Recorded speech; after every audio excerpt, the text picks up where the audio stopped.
Welcome to the Shaping Portsmouth podcast. Shaping Portsmouth is a collaboration of key Portsmouth businesses, transforming Portsmouth together. Hello and welcome to this week's edition of the Shaping Portsmouth podcast. I'm here with the brilliant Jo Dallas. Welcome, Jo. Thank you. Hello, everyone. Yeah, it's really great to have you. For those that don't know about you or about Headway Portsmouth, can you just tell us a little bit about what you do? Yeah, I run the charity Headway Portsmouth and South East Hampshire. We support people with an acquired brain injury, so it can be someone that's been involved in a road traffic accident, they've had a stroke, aneurysm, and often we're in touch with them from the hospital. We follow their journey through, and then we run social inclusion sessions. They attend those sessions. We offer a lot of emotional supports, not only the individuals with the brain injury, we also support their family members, carers. And that's what we do. Wow.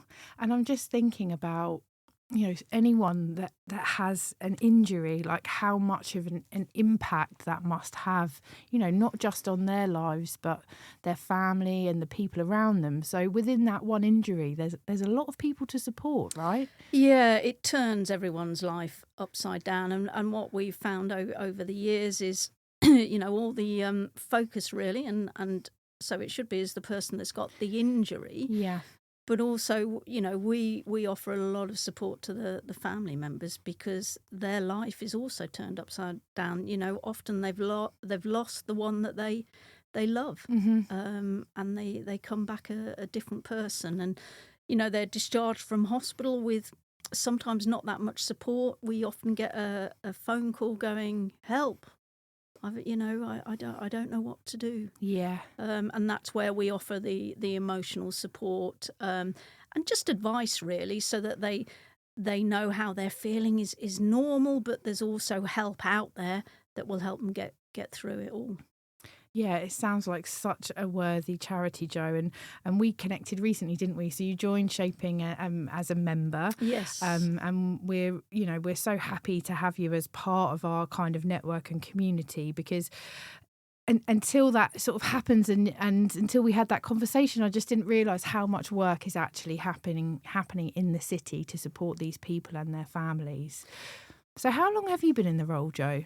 I've been in the role since 2021, but I was a trustee from 2016. So I've been involved for, 10 years. Yeah, 10 years. That's a long time. Yeah, it is a long time. And I noticed that Headway's been going since, is it 1986? Is 1986, that right? yes. Wow. We're celebrating our 40th anniversary this year. Okay, and is that in Portsmouth or is that nationally? No, that's Portsmouth. That's how long we've Wow. been going on. Yeah, so we're linking it in nicely with the Portsmouth I know. centenary celebrations. Lots to celebrate, and I'm sure so many people that you've helped across that time. So thinking back to sort of like the origins of Headway, and certainly since you've been there, like what's changed? Like what's been happening across that time?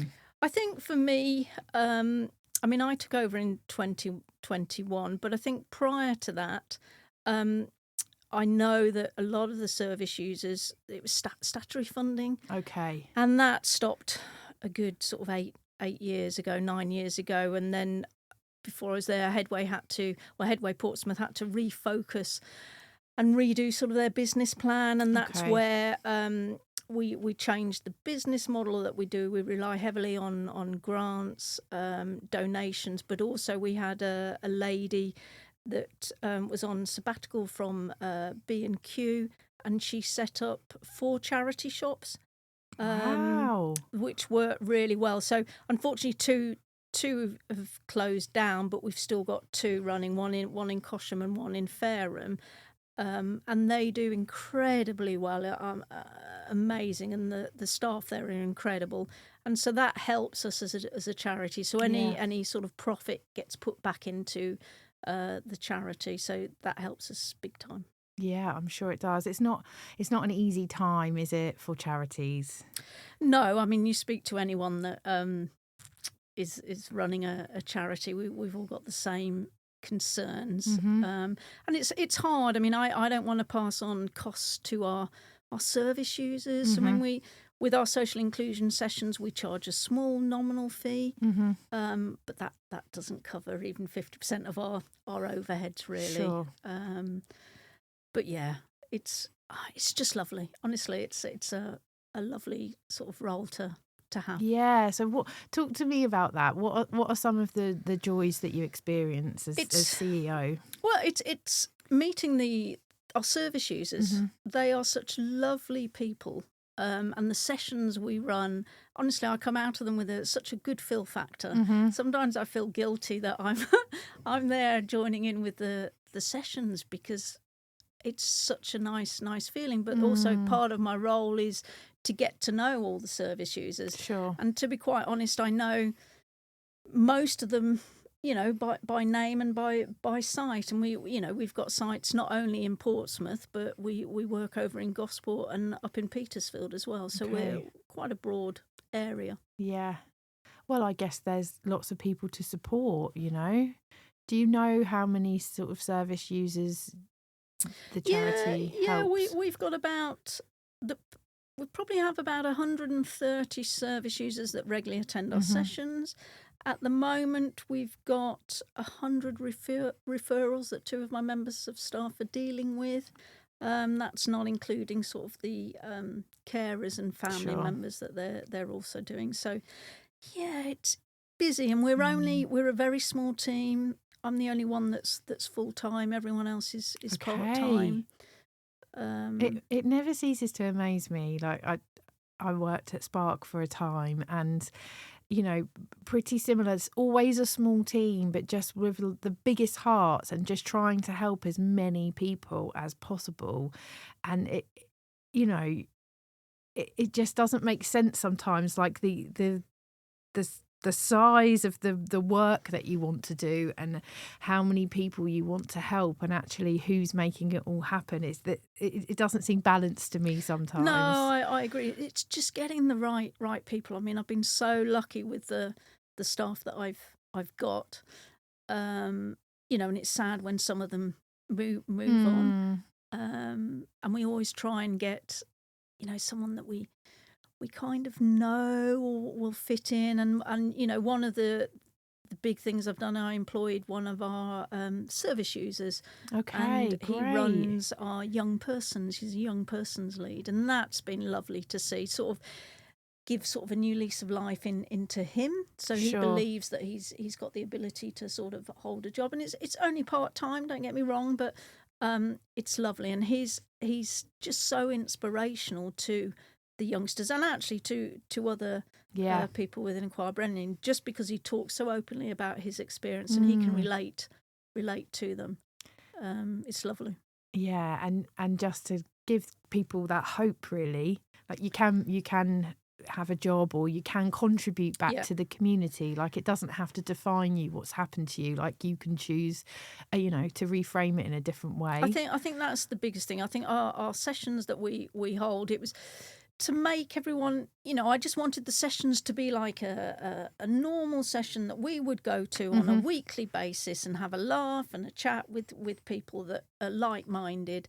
And they all get on so well. Don't get me wrong, they like their routine. They will sit at the same table playing the same board games and that. But through my what I wanted to do when I first took over, my background is leisure, and in particular tennis.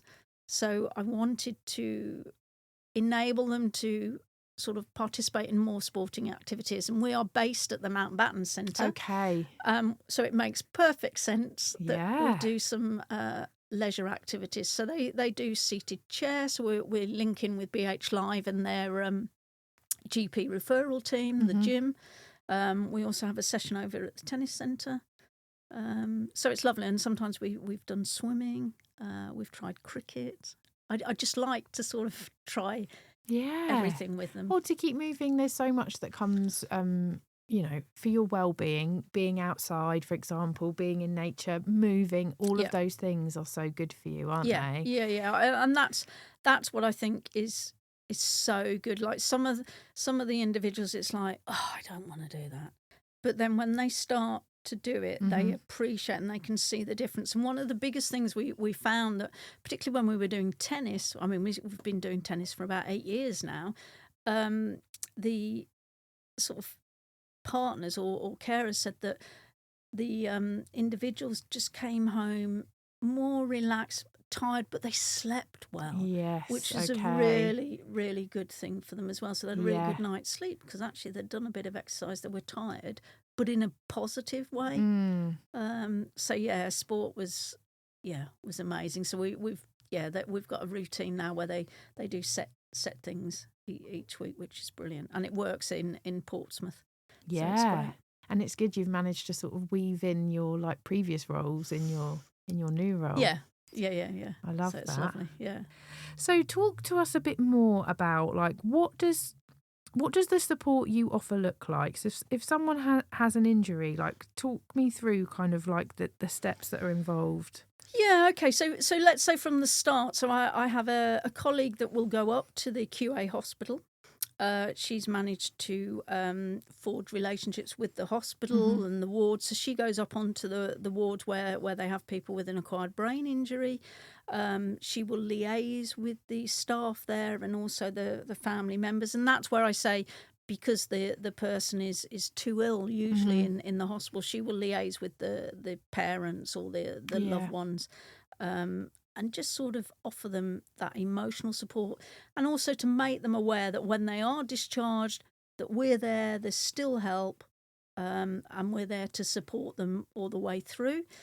So once they're discharged, and obviously we've got the hospital are there and they've got their OTs, the physio, they've got the brain injury outreach team that also work with the individuals, the community stroke team, depending on the injury they have. But we're always there as well, and we work closely with those people. And then once they're, I think the positive that we do, we stay in touch a lot longer. We're not tied by any sort of monitoring, or we can only see someone for 6 weeks or whatever. So we stay in touch until we feel that they don't need us anymore, or they feel they don't need us anymore. Our main aim is to get them to come to our social inclusion sessions if they want to. Yeah. And then often we always leave it, they know where we are. So sometimes people aren't ready to come and see us. Yeah. And then maybe 2-3 years down the line, we get a phone call from them and they go, "Hi, do you remember me?" And we go, "Oh, yes, yeah." And then they're ready to sort of join in with our session. It sounds like such a vital service that you're offering people at what I can only imagine is like a really, really, your whole life has changed, hasn't it, when something like that happens? I mean, we have people that have been coming for years, and now it's part of their life, really. Yes. And I never thought I'd say, that we're to understand what a community was and a close-knit community, but it's exactly what we are, and obviously without us there, some of the service users wouldn't have anything. Yeah. So we provide that lifeline, and I think the big thing is it gets them out of the house, which is what you want, and they're seeing a different place. Yeah. And then they're meeting other people and hopefully having a laugh and enjoying themselves. Yeah. Well, it sounds like it, Jo.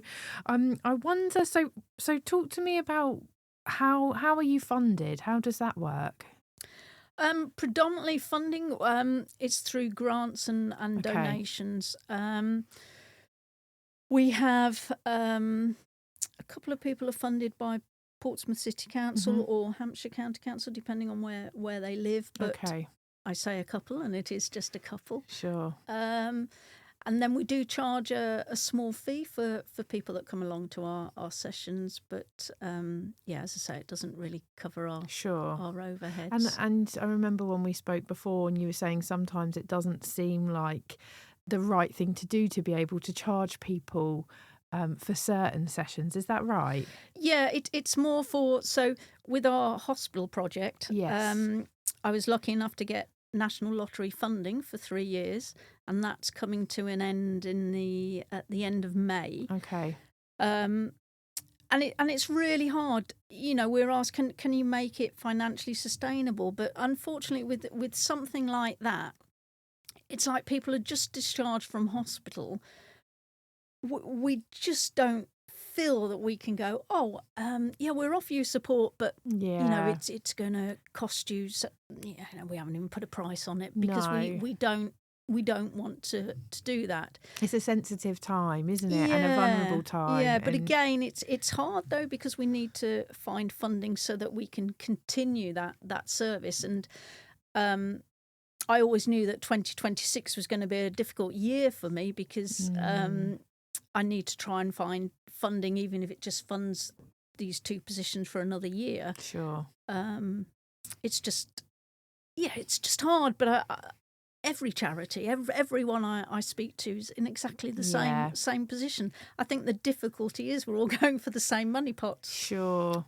Which makes it equally hard. Yeah, and everyone has a great cause, and everyone is doing their best to help. And I remember that from working at Spark. When you have funding for a set time, you just have that little, like, you can just breathe just a little bit, and until you know it's coming and it's running out. So I really I feel you on that, Jo.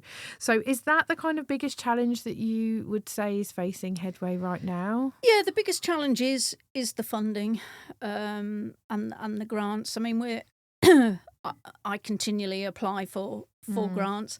I still get disappointed when I don't get them, but then you always get the uplift when you get the one, and I try and apply for sort of 4 or 5 a month, just hoping, and small pots. Sometimes it's just like £500, other times it's 1,000. It all adds up. Other times, we are going for the big ones of like 40, 50,000 a year, but that's to cover our hospital and sort of outreach at home programme, which is key to what we do. Yeah. I mean, we don't have to look for referrals. I mean, we, as I said, we've got probably 100 referrals that we're currently seeing, and that's with 2 part-time members of staff. So they're very busy. Yeah. But it's a very rewarding job. Well, it shows you from that list, like, the need is there, isn't it? That there is a real need, a need for the work that you're doing. And I know maybe I'll get back to that question in a minute. I was just thinking, we share this with our Portsmouth businesses. I know funds are always number one priority, and I know that you'd be really open if anyone listened to this and it aligned with them and they were interested in helping you. But is there any ways Portsmouth businesses can get involved, or is there any support that you need? Yeah, I mean, it would be lovely if any businesses wanted to look, if employees wanted to volunteer for us. Sure. If they did a volunteer day or something like that would be fantastic. I think another area that sometimes I struggle with is the social media side. Sure.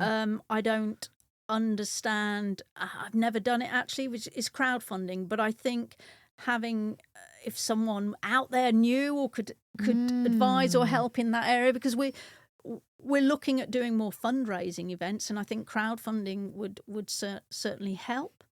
But I don't know where to start. Yeah, and so, you're so right. It's getting the word out there, isn't it? Yeah. And making sure that whatever fundraising you do or crowdfunder reaches the right people. Yes. So people know about it and they see it. Well, that's a really good ask, Jo. I'm sure there'll be people listening that, if they can't help, might be able to point you in the right direction. Yes. Or if anyone is working in social media or marketing and has some volunteering hours, that they could even just, spend some time pointing you in the right direction. That might be really helpful. Yeah, and again, we had a company that helped us with, I set up I'm still sort of creating an online training platform for our service users. So it's got courses that will help them understand sort of their injury. So about memory, fatigue, sort of cognitive behaviour. And we're just, anyone that's got advice, and the company did help us with that. But, it's quite new. And it could do with improving. Sure. But yeah. I'm happy with what we've got so far. Sure. I mean, I haven't quite released it yet, so we're just finalising a few things on there, and then some of our service users will have access to it. Yeah. So that's quite exciting. But again, any help in that area? Yeah, you have many hats, don't you, when you work in a charity? Yes. And and I get you, and it's really nice to have that support, and just to and also just to feel a little bit less alone in what you're doing, and that someone kind of sees you. And it's that Portsmouth has such a great community. Everyone is so happy to help, and people want to do good. So yes. Yeah, if we can help connect you with anyone that can support that. And again, that's where you help. The Hive have helped us as well. It's just knowing who to go to, where they can point you in the right direction. So they're almost doing a job that we do with our service users. Yes. We're helping, supporting them, pointing them in the right direction. I almost feel sometimes that, that's when I reach out, if someone can point me in the right direction. To help me in the areas that I need. Yeah, no, I hear you. I was going to share, I hope this will come out the week before, but you have got some of your community members doing some fundraising for you. Is that right? Yes, we've got some of our young people that come to our young persons group wanted to look at raising some money for us. Amazing. And we came up with the idea of they wanted to abseil down the Spinnaker Tower. Okay, wow. So we've set that up. So that's going to happen on the 23rd of May. Okay, brilliant. On a Saturday at 11 o'clock. So they're busy raising money. Okay, yeah, and I think that we'll share. Well, it's been in our newsletter, but we'll share it again. The link for that. Yes, that would be fundraising lovely. link. Yes, yeah. Wow, how are they feeling about that? Well, I think I'm more excited about. I really want to do it. I may do it if Yes. if someone backs out, then you're next I'll on do the it. list. Yes, 100%. Wow, and so they must. There's no nerves from them, are there? If they suggested it, they must be really up for it. Well, let's hope so. Yeah, I think it might be one of those things, like on the actual day when you're sort of hanging over the edge, Yes. the nerves might hit a little bit. But it'd be such an achievement for them, and I think that's the exciting thing. And really, they want to give back. To the support that we've given them. This is their way of giving back to Headway. That's amazing. So it's going to be a fantastic day. Yeah. Can't wait for that. So if you're in the Gunwharf area, make sure on the 23rd you visit and cheer them on, because yes, please. I see so many people. The Spinnaker Tower is such a great place to visit, isn't it? And Gunwharf just generally, and I always see these different charities using it to abseil down. It's so such a great thing to do. So if you were to think about more funding, and let's hope some of those funding bids come in, but what would the funding allow you to do? The funding would allow me to continue with our hospital project and the outreach at home. So the two staff members, that one goes into the hospital and the other one keeps in touch once they're discharged, to continue that service. It's been so invaluable to what the charity does, that I can't envisage us not doing that. It will be a sad day there will if that be, didn't yes, happen. exactly. There'll be a point where we won't be able to fund it. Touch wood, I'd like to say that's not going to happen. I always stay positive, and I always think that things will work out. But you just don't know. You never know. Whenever you fill in the bids, when I'm writing grants, there's some that you really want, and there's others that you think, oh, that's not going to happen. And it'll be the one that you think that's going to happen that comes back, and you think, oh, great. Yeah. So you can never judge what they think. So, but there's a lot of support. A lot of people do love what we do. Yes. And I know that there's not the money out there, but there's got to be something out there. There's all these wonderful charities, and yet we're struggling. Yeah, it's a really sort of sad situation to find yourself in. What do you think has changed, or what do you notice has changed? For me, I think it's the sort of lack of statutory funding that's available. So obviously the councils have had to cut back on certain things. So it just makes it Makes it hard. And then also, if you look, you've got the cost of living crisis where people just do not have the money. And again, that's where we don't want to charge. If we were charging the full cost, I mean, you wouldn't have people. I couldn't attending. I couldn't do it. I couldn't do it to them. I'd rather that. Yeah, we look. We've got a couple of fundraising events going on, and maybe that's the way forward of trying to develop something that will bring in quite a large lot of money. I mean, if I mention, I'd just like to mention we had one individual last year that contacted us. He wanted to raise money for Headway, and he was doing an ultra marathon in December. And he raised £7,000 for us, which was just incredible, absolutely amazing. Yeah. And even I remember speaking to him, and he goes, "How much shall I put on my Just Giving page?" And I just said, "Just start with 500 because you can increase it as the And within I think the first week it hit 1,000, and it was just phenomenal the way that the money was coming in. But that was with his personal story, because obviously he had a brain injury. Right, okay. It was his personal story. And it's things like that that you just think, oh, wow. And £7,000 was just amazing for Yes, us. of course, it can go a long way. Yeah, and I mean, over the years, I've had funding from Portsmouth City Council, Hanson Isle of Wight Community Fund, and they've enabled us to put on additional activities for our service users, which is always nice for them. So sometimes rather than them always do the same thing week in, week out, which they love, they like a routine, but I also like to put in something different, so they've got something to look forward to. Yeah, of course.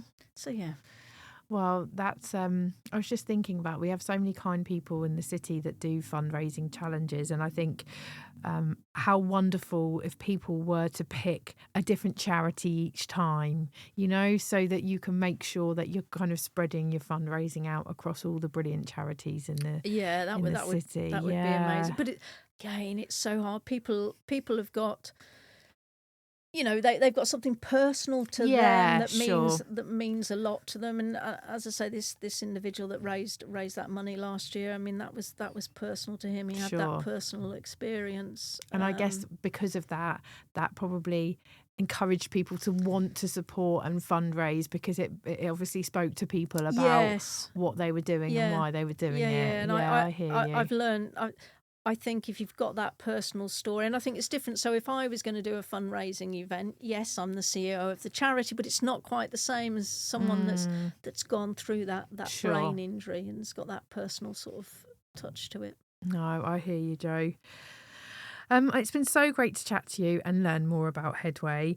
Where can people find you if they want to sort of connect with you or follow along with what you're doing? Yeah, we're based at the Mountbatten Centre in Portsmouth, so you can just pop in. If you ask at the main reception, they will point you in our direction. Great. Otherwise, you could like us on we've got our Facebook page, so the more followers we can get, the better. That raises our awareness. And we've also got a web page. Lovely. And if anyone is like listening and they have like a friend or a family member, or they're, they need some help in some way, or this conversation has resonated with them, what should they do first? If they get in touch with us, it can either, if you contact us, you can leave a message at the Mountbatten Centre or Facebook. Sure. We do have a telephone number, but I can't remember off the top of my head. Yes, that's fine. We'll share it. And then what we ask, if no one answers, please leave a voicemail, because we always return the call. And then we can speak to you and point you in the right direction. If you're suffering with a brain injury, we will always ask you to fill out a referral form. Sure. And then we review that form, and then someone will be in touch and sort of offer that support and advice and hopefully point you in the right direction and help. Amazing. The last question, Jo, you'll be pleased to know that we ask everybody who's a guest on the podcast is, do you have a favourite place in Portsmouth? It could be a view, it could be a restaurant, it could just be something that you really enjoy doing. What would it be? See, I was thinking about this when you were saying, and I think I remember when the first time I ever came to Portsmouth. I won't say how long ago that was. Okay. But I was driving over the M275, and it felt, and I've never forgotten this feeling, it felt as if I was coming home. Aww. And it was a really weird feeling. And I was driving to Portsmouth for a job interview, which I was offered and I accepted, and I've been in Portsmouth ever since. So I would say, yeah, it was driving over the M275 just into Portsmouth. It's that feeling that never left me. That's a really, really lovely moment for you to share with us, Jo. And it's weird, isn't it? It doesn't matter where it is or what you're looking at. It's just that feeling, and that home feeling is a really powerful one. Yeah, so thank you so much for sharing. It's been an absolute pleasure to talk to you today, Jo. Thank you. Thank you for having me. This podcast was brought to you by Shaping Portsmouth, working to make Portsmouth the #1 UK city in which to invest, live, learn, work and visit. To find out more, please visit shapingportsmouth.co.uk. This podcast was supported by Spark Community Space and Portsmouth Community Lottery.